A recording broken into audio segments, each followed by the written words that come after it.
তরুণ নেতৃত্বের বিরুদ্ধে যেন আর্থিক অস্বচ্ছতার অভিযোগ না থাকে সেদিকটি নিশ্চিত করার আহ্বান জানিয়েছেন পরিবেশ, বন ও জলবায়ু উপদেষ্টা সৈয়দা রিজওয়ানা হাসান। বলেন, নতুন বাংলাদেশ গড়তে হলে তরুণদের ক্ষমতার প্রতি মোহ থেকে সরে আসতে হবে। শনিবার সকালে পরিবেশ অধিদপ্তর আয়োজিত manifesto talk youth environment and climate শীর্ষক সংলাপে এই মন্তব্য করেন তিনি। রিজওয়ানা বলেন, রাজনৈতিক পট পরিবর্তনের পর তরুণদের মধ্যে স্বার্থ সংশ্লিষ্ট বিষয় সামনে আসতে থাকে, তাই ব্যক্তি স্বার্থকে প্রাধান্য না দিয়ে দেশের স্বার্থে তরুণদের কাজ করতে হবে। সামাজিক যোগাযোগ মাধ্যমে না জেনে কোনো পোস্ট না করার আহ্বানও জানান পরিবেশ উপদেষ্টা। এই মুক্তি পেলেই things will not fall into place automatically. মুক্তি পেলে সব কিছু দেশে ঠিক হয়ে যাবে তা না, কারণ সে তো সিস্টেম গড়ে দিয়ে গেছে জায়গায় জায়গায়।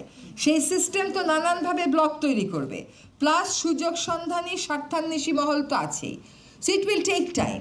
এই আপস অ্যান্ড ডাউনস হবে, টার্বুলেন্স হবে, কিন্তু তরুণেরা যেভাবে করে ওই রাহুগ্রাস থেকে আমাদেরকে মুক্ত করে দিয়ে গেছে, তখন কেন মুক্ত করতে পারছিলেন জানেন? নির্ভীক ছিলেন, জীবনের মায়া করেন নাই, স্বার্থের কথা ভাবেন নাই। তারপরে যখন পট পরিবর্তন হলো, নানান স্বার্থের হিসাব নিকাশ চলে আসলো।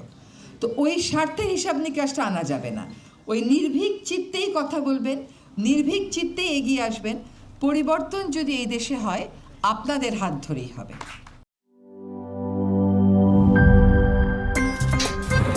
আমার একটা স্মার্ট সিদ্ধান্তে 25% গ্যাসের খরচ কমেছে। ভাবছেন কিভাবে? সাধারণ গ্যাস স্টোভ বদলে আমি এনেছি আরএফএল গ্যাস স্টোভ। এর সাইন্টিফিক নজল ও ব্রাস বার্নার ক্যাপ সমানভাবে তাপ ছড়িয়ে রান্না করে দ্রুত, তাই গ্যাসও বাঁচায় 25%, টাকাও বাঁচে 25%। আরএফএল গ্যাস স্টোভ, নিরাপদ ও গ্যাস সাশ্রয়ী।